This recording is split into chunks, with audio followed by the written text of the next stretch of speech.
Hello student, हम आज बात करते हैं सेल चैप्टर है इसके अंदर, यानी कि चैप्टर 5 है आपका फंडामेंटल यूनिट ऑफ लाइफ।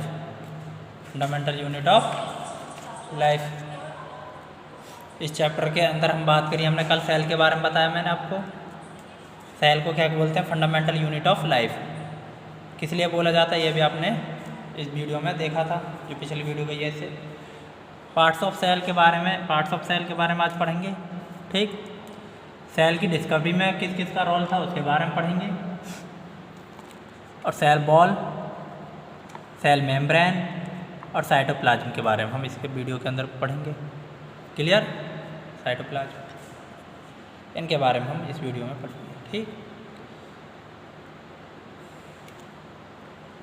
यदि आपने पिछली वीडियो ना देखा तो उसे ज़रूर देखें, उससे बहुत सारे पॉइंट अब आज मैं इसमें डिस्कस करूँगा।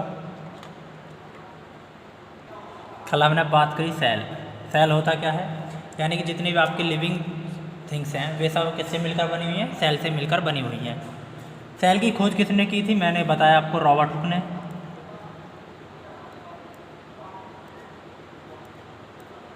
रॉबर्ट हुक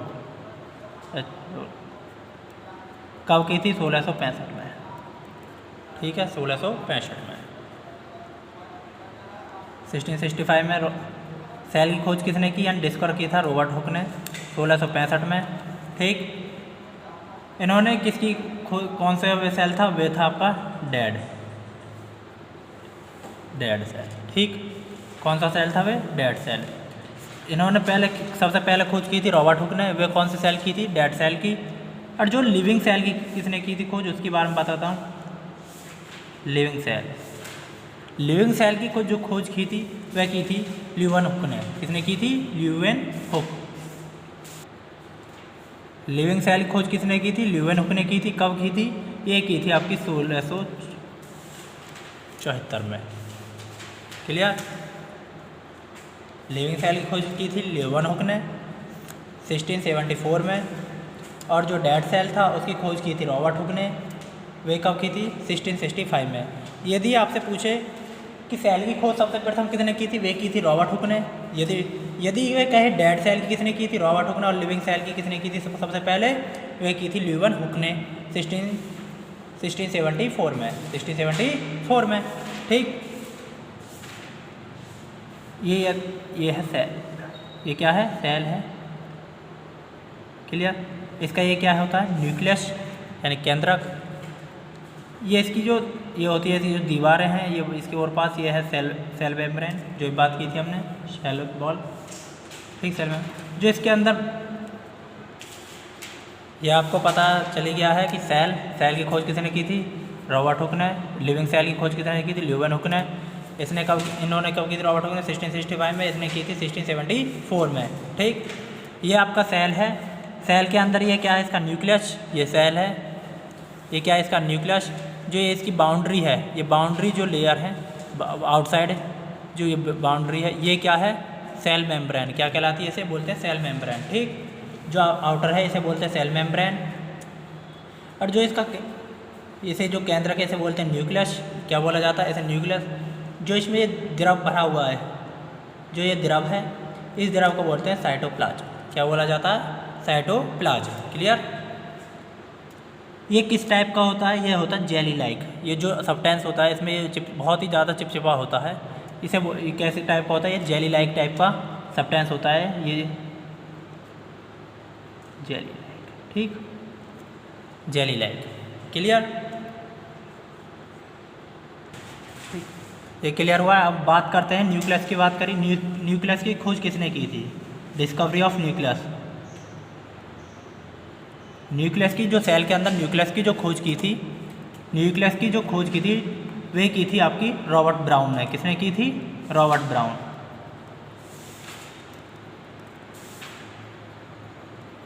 कब की थी? 1831 में। क्लियर? जो न्यूक्लियस की खोज की थी वे की थी, यानी कि रॉबर्ट ब्राउन ने 1831 में, यानी कि 1831 में न्यूक्लियस की खोज रॉबर्ट ब्राउन ने की थी। सेल की खोज कंफ्यूज मत होना, सेल की खोज की थी वह रॉबर्ट हुक ने की थी और न्यूक्लियस खोज किसने की थी सेल के अंदर, रॉबर्ट ब्राउन ने। क्लियर।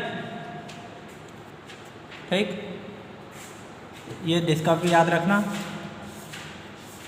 और अब बात करते हैं सेल थ्योरी की।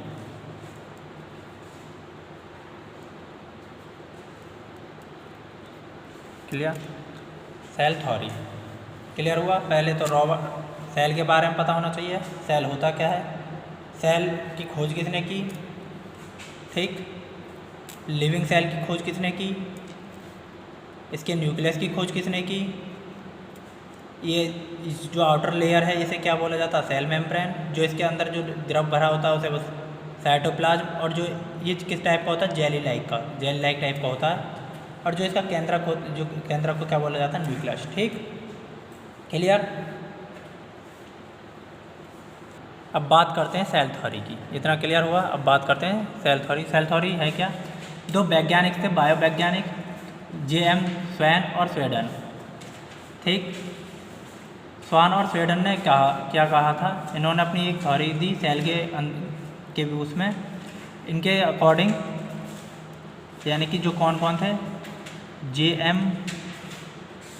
स्वान,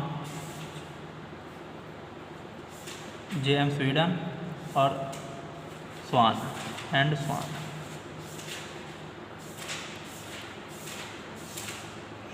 ठीक, स्वीडन और स्वान ये दो थे। इन्होंने इनके अकॉर्डिंग इन्होंने सेल थ्योरी प्रस्तुत की। इन्होंने कहा नंबर 1 कि जितने भी लिविंग ऑर्गन्स हैं वे सेल से मिलकर बने हैं। जितने भी लिविंग ऑर्गन्स हैं वे किससे मिलकर बने हुए हैं, सेल से मिलकर बने हैं। ठीक, इन्होंने नंबर 1 बात कही थी कि ऑल लिविंग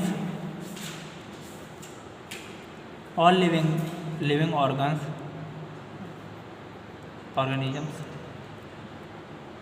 are made